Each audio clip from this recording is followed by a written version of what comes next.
I know that what I did was wrong.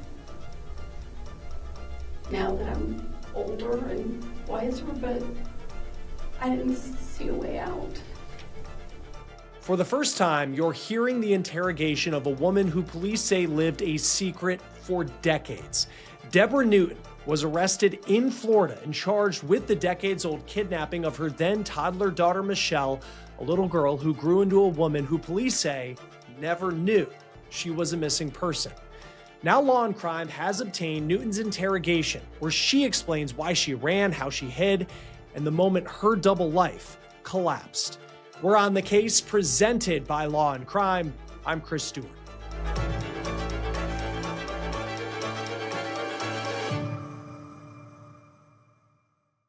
Well, you are about to hear a secret told loud for the very first time. And this is a secret we're talking about that lasted a lifetime. Now, we previously talked about the case of Debra Newton. She was arrested just a few weeks ago in Florida, and she's accused of kidnapping her own toddler daughter and vanishing decades ago. That little girl became a missing persons poster. Now, that little girl's dad never stopped searching. And investigators allege the mom, Debra, she lived a full life under a new name, Sharon, and her daughter was right beside her. And her daughter didn't know a massive manhunt had once existed for them. Now, we brought you the arrest, and now we have the interrogation, just came in. And this is the first time that we're actually hearing Debra Newton's voice, her version of events, and the moment that the world that she built finally started to unravel. I want you to take a listen to this, where you hear the weight of everything hit her. The detectives have just told her that they believe that they have confirmed her real identity. And when I saw that name on the folder, it was just like so much like a knife going through me to see that last name. I mean, that's it. I know that's who it is, but that's not me. I don't want to be that person. Now, Debra says, quote, "That's not me." But according to police, it was. The full interrogation, it is raw, it's revealing, and it raises some huge questions about victimhood, guilt, and a love that authorities allege hid a crime. Now, this all started back in Louisville, Kentucky in the spring of 1983. We have a little girl back then named Michelle Newton. She was just 3 years old. Her parents were Joe and Debra Newton. Now, according to the family's plan, they were getting ready to move to Georgia. As Joe Newton later told reporters, Debra left a little ahead of them with Michelle. Supposedly, she was going to start a new job and get the home ready. But when Joe got to Georgia, his wife, his daughter, they were gone. And according to authorities, that was it. Mom and daughter vanished. There was reportedly one final vague phone call sometime in 1984 or 1985, but since then, silence. And from that moment on, their paths couldn't have been more different. You have one reality, the one that existed in Kentucky. Michelle Newton became a photo on a missing child flyer, a cold case. Her dad, Joe, telling local news that he searched for decades. A warrant was issued for Debra Newton's arrest for custodial interference. At one point, the FBI even listed her among its most wanted for parental kidnapping. Now, the years of searching, they stretched on. The case, it grew so cold that, according to court records, it was dismissed in the year 2000 because prosecutors couldn't find Joe Newton. In 2005, Michelle was removed from the National Missing Child databases. So to the outside world, it seemed like this trail, it had gone completely dark, and it seemed like it had gone dark for good. But in another reality, one police say was carefully constructed, life went on. According to the Jefferson County Sheriff's Office, Debra Newton, now going by the name Sharon, and her daughter, who was going by a different name, they were building a life. They moved from Georgia to Florida, then to Pennsylvania, then they were back in Florida. They put down roots, they got jobs, got married, they became part of a community. For over 4 decades, they lived this life with Michelle, now a woman in her 40s. And it is amazing to think of this. She had no idea she was a missing person. She had no idea that there were once flyers with her childhood picture on them, and that it was her.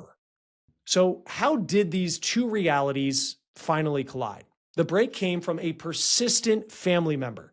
The sheriff's office says that in 2016, a relative asked detectives to just take another look, and the case was reopened. Then, this past November, a crucial tip came in. Someone in Florida thought they recognized a woman named Sharon from that decades-old flyer for Debra Newton. So the U.S. Marshals then enter the picture. A task force detective ran the comparison, and authorities confirmed it was a match. So to be certain, they collected DNA from Debra's sister who lived in Kentucky. Investigators say it came back as a match to the woman living in Florida. And that is what led police to a quiet neighborhood in the Villages, Florida, in late November. They had a warrant, they had the confirmation, and they just had to make an arrest. Now, this is the body cam footage from that day, the moment the life that she knew as Sharon came to an end. Well, we're here for you, ma'am. Definitely here for you. Whoa, why? We're waiting on the detective to get here, but we have, with all the information that we do have, you have a warrant for your arrest. That is an arrest 42 years in the making. But that moment was just the beginning of the revelations, because after this, Debra Newton would be taken to an interrogation room, and now, for the first time, she would have to tell her side of the story. The interrogation footage begins not with some dramatic questioning, but with some disorientation. Debra Newton, still Sharon, in her mind, is brought into this room. She's handcuffed, and for the first 45 minutes of the tape that we have, there is very little dialogue. She is left alone for long periods, repeatedly saying that she's claustrophobic, that she needs to use the bathroom, that she just wants to go home. It's the mundane, agonizing reality of being processed.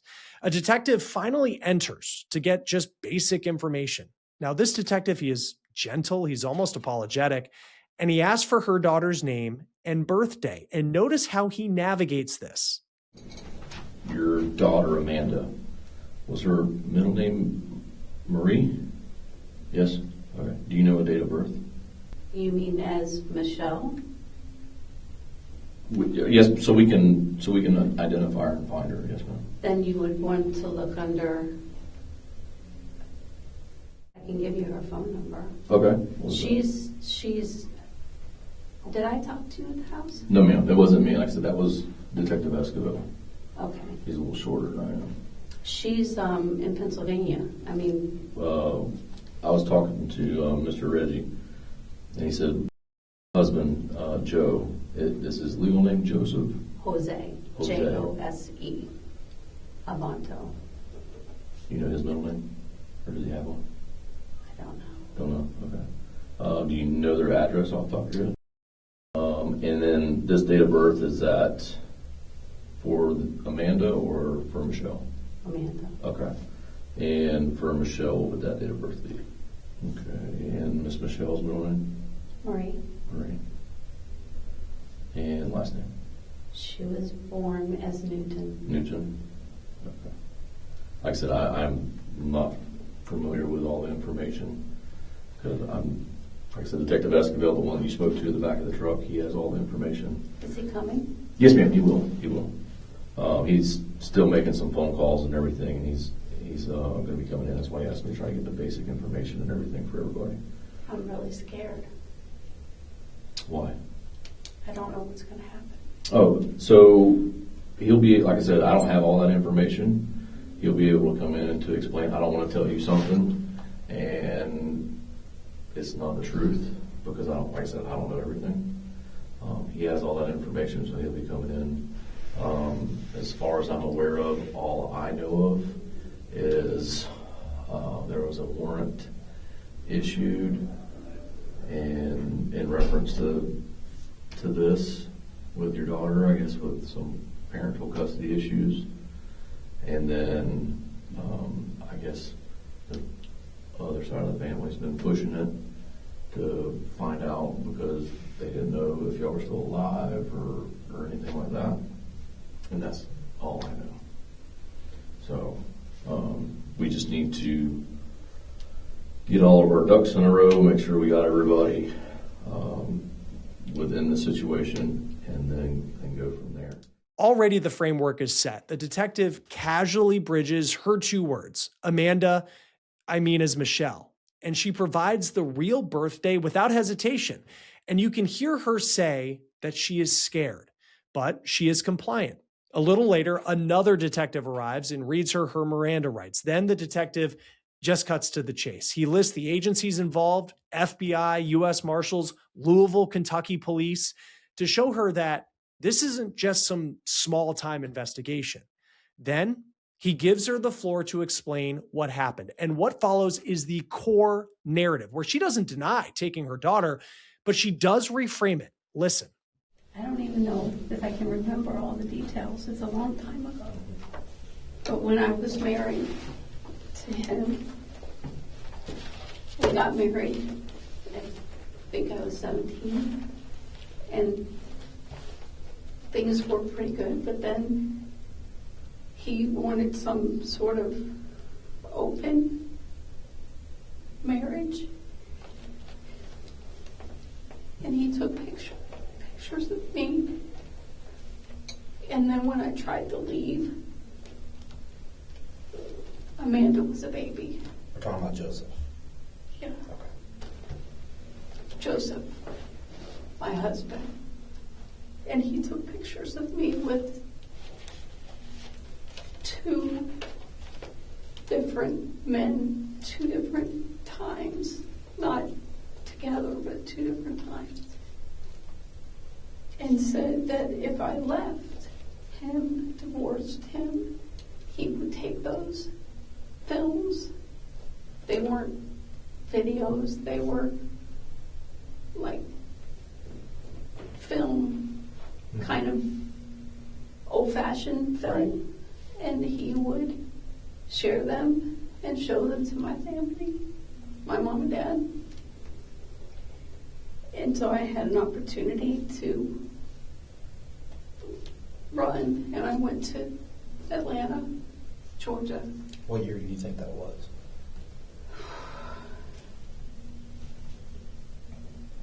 1983, I think. And the person there helped me to get false identification. And so I just kind of rebuilt a life because he was really mean. And I became this me person, and I just didn't really look back. My husband doesn't know. He has nothing to do with this. He doesn't know. My daughter doesn't know. I think they probably both have suspected things in my life, like why I didn't get a driver's license in the state of Florida.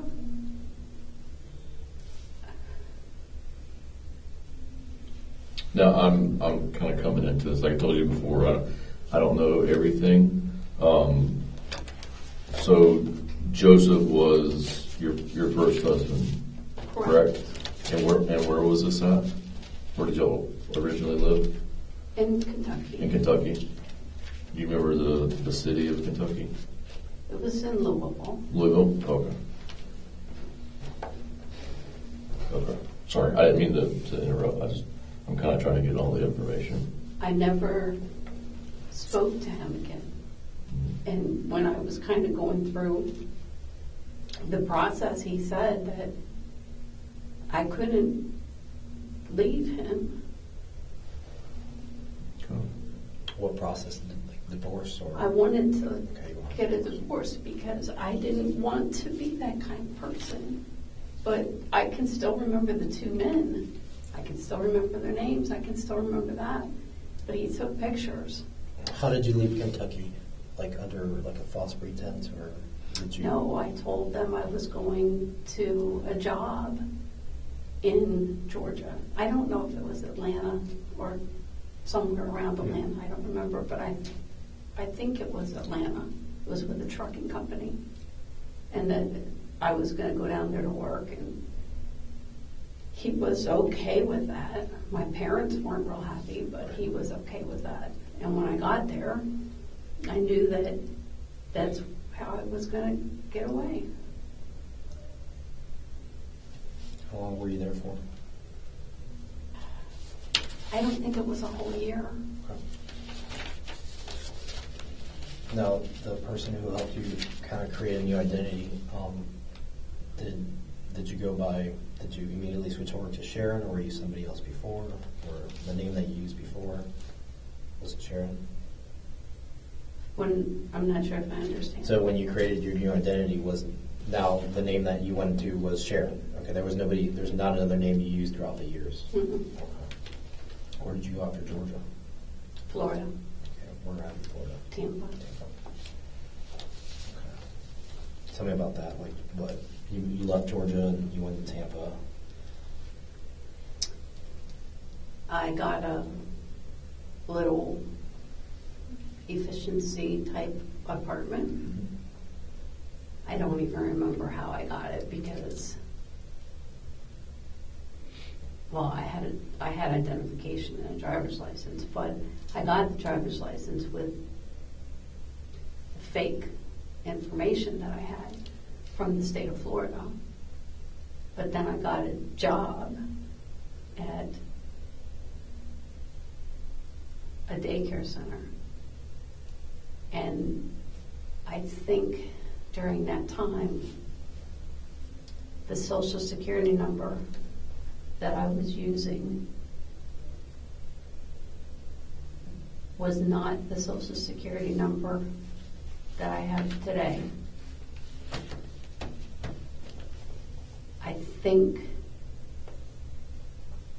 I don't remember why, but I do remember having to go to the Social Security Administration and getting a Social Security number. At the same time, I think I got my daughter's. And it was easily done because back then you didn't have to have that number when you were born. But for whatever reason, I seem to remember having a reason to change the Social Security number when I was working at the daycare center. And this is a social you use now? That's the one I got through the Social Security Department. That's the one you use now? Correct. So she's laid out her core claim. She says that she was a victim, fleeing a blackmailing husband, Joseph, who she says wanted her to be in an open marriage and would not let her leave him. Now the detective starts drilling down into the practical details of her hidden life, the nuts and bolts of how you disappear for 40 years. He walks her through her moves, her jobs, and crucially, how she managed things for her daughter. Now he asks her to account for her whereabouts over the years. And in doing so, the reality of this massive alleged sustained deception becomes overwhelming. It's the one you use now? Correct. Okay, the 004 at the end, 593. Okay, yeah, that was issued in 83. So you came down to Tampa. Were you married? Were you single? Were you Single. Okay. And you lived in a low efficiency and you worked at a daycare. Okay. How'd you meet Michael? Michael. You were married to a Michael Brookover? No. Okay. You were not married to him? No, not Michael. I was married to a Wayne. Wayne.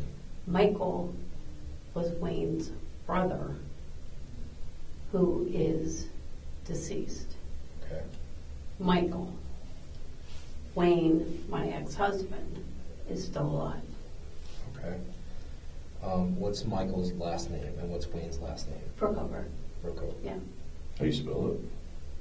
Brookover. Okay, so the way it sounds. Yep. I'm not sure how that got twisted, but No, that's okay.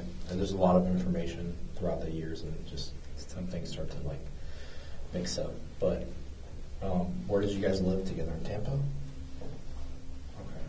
So how did you leave Tampa? I was dating someone, and I just wanted to get away. And we kind of sort of just picked a place on the map, and it was Pennsylvania. And I went to Pennsylvania and started working for a restaurant.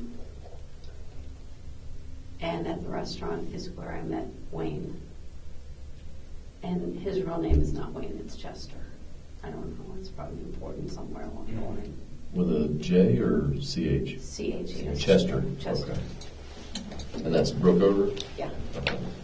Because if you're, whatever you're doing with that, you probably need to know that's his real name. And he lives in, I think it's Virginia.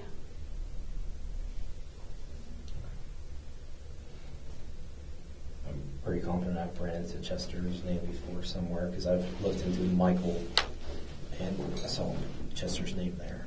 So you met Wayne in Tampa? Pennsylvania. Pennsylvania? Okay. Did I you got date confused. anybody in Tampa? I went out. I lived, I had a roommate that was a girl. Mm-hmm.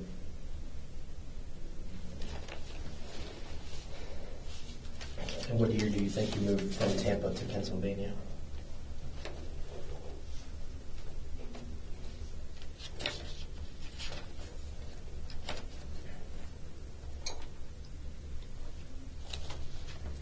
I was 86.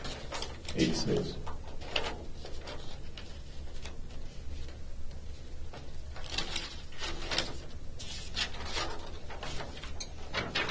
Is this Michael Wayne's brother? Can I get up and look? No, I'll bring it to you. I got a lot of paperwork here.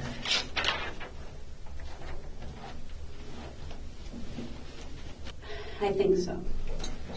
I'm going to say I didn't know him very well. Mm-hmm. And like I said, he passed away fairly young. I think that's him. He's from Ohio, West Virginia, Ohio.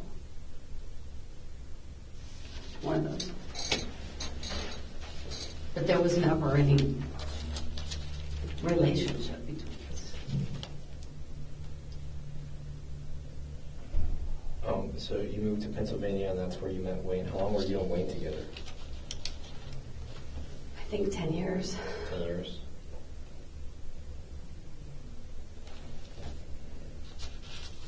Did he ever suspect that? Did you tell him the truth, or you just kind of? No one in this world knows the truth for me. No one. No one knows this story. Quote, "No one in this world knows the truth for me." That is the line that is hanging in the air as Newton walks through the various places and relationships that she found herself in, all while allegedly concealing her daughter in profound and what detectives allege was a deliberate act of secrecy. The detective then moves to the person at the center of it all, her daughter, Michelle. He asks about her daughter's names, her documents, how she explained the lack of a past. And here we get the first glimpse of the psychological toll that this secret took on their relationship. Debra describes a mom-daughter bond that appeared strained at times. And over the years, Amanda, did she go by different names as well, or just Amanda? No, I mean nicknames. Like Manda. What about her last name? Did you ever change her last name? She got married. Yeah, I saw that. She was always Amanda Marie Blake. But she was never Amanda Brookover or anything? Nope. Okay. Nope. Did you ever keep up with, like, your case in Kentucky? Like, you never researched it? Nope, I was afraid to. I wanted to look online and see if my parents were still alive, but I was afraid to, because I know when you look for things, sometimes there can be little traps out there, and I was afraid to. Did you know there was a warrant out for your arrest back in the 80s and 90s? No idea. I know that what I did was wrong. Now that I'm older and wiser, but I didn't see a way out.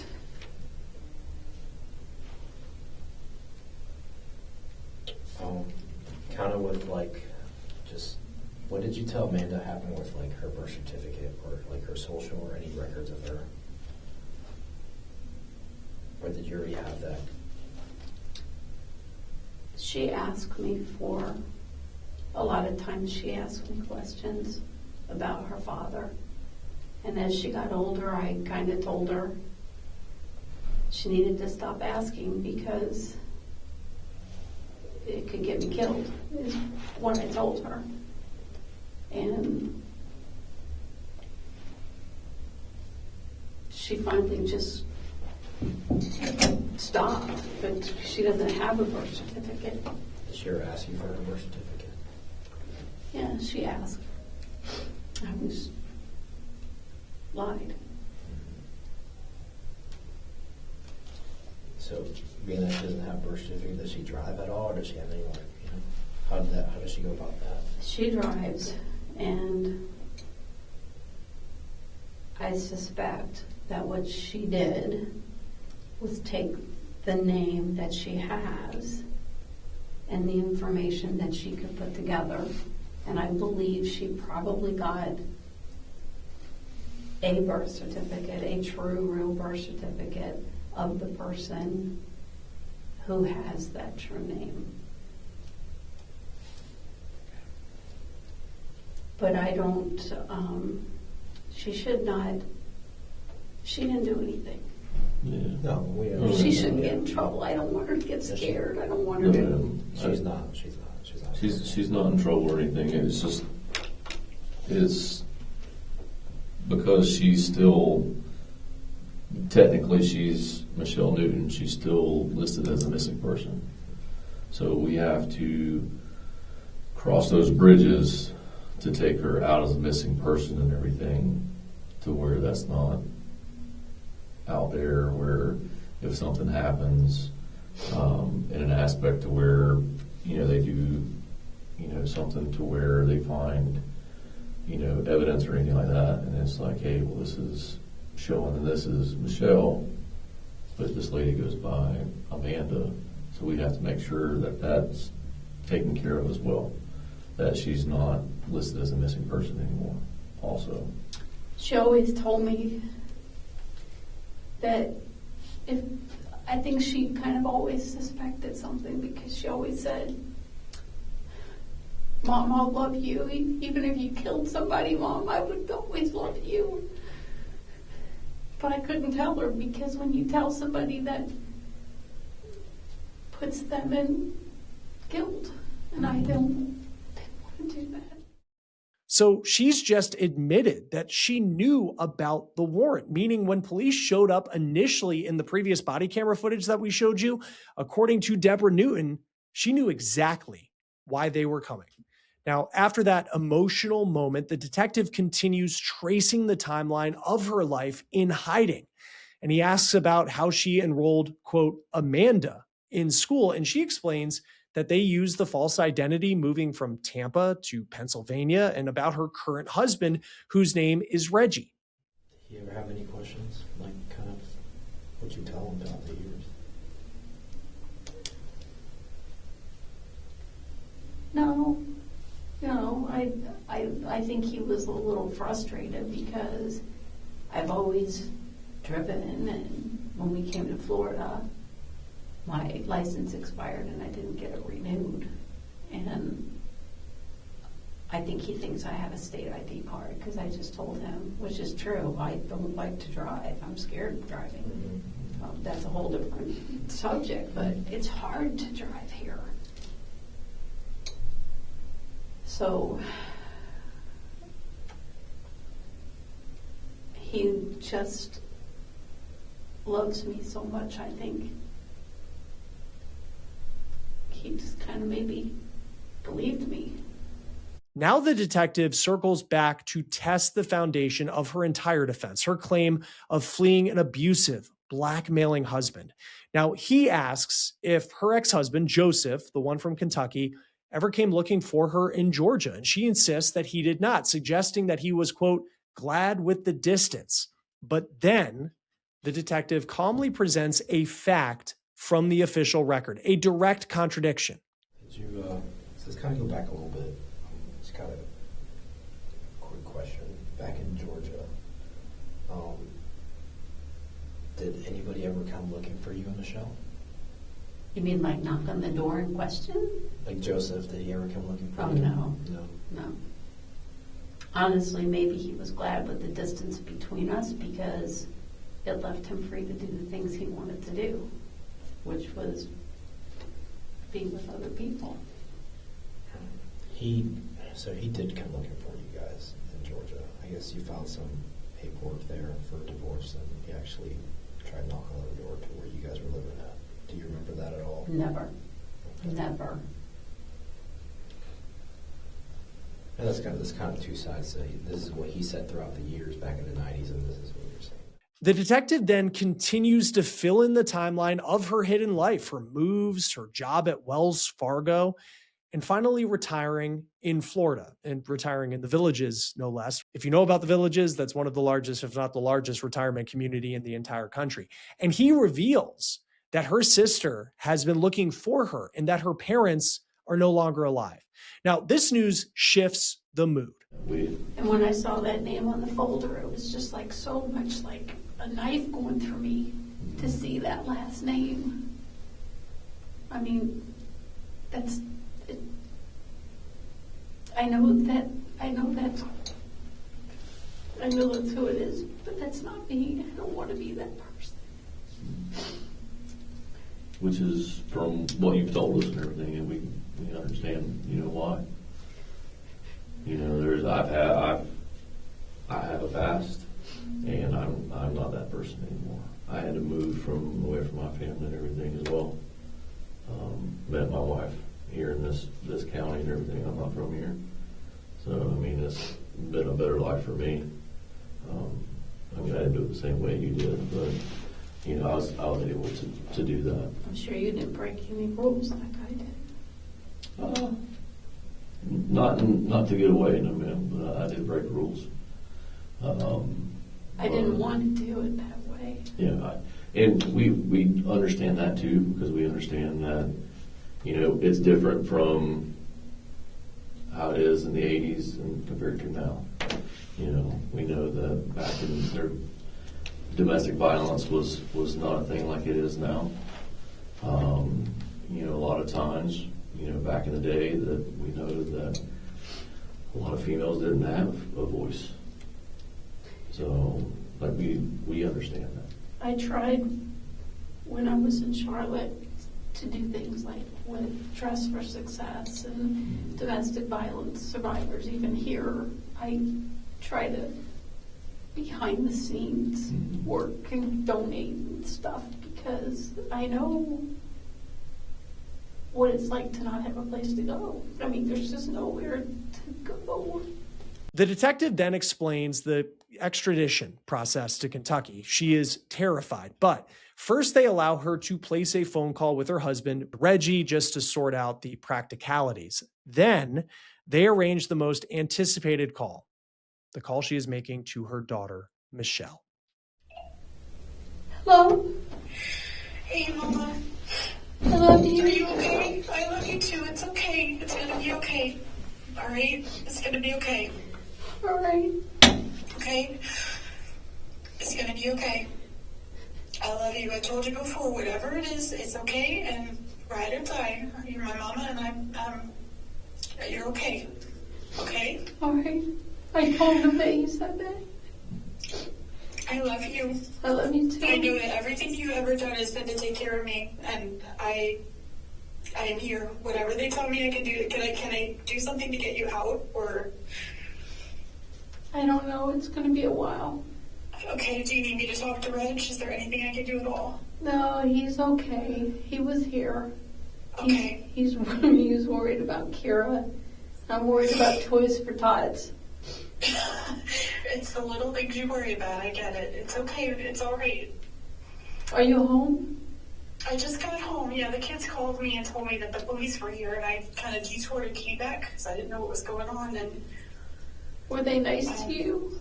He was very nice. He's coming back in a few minutes. They have to do a DNA test. So, of course, whatever I need to do to fix this. And the DNA doesn't lie.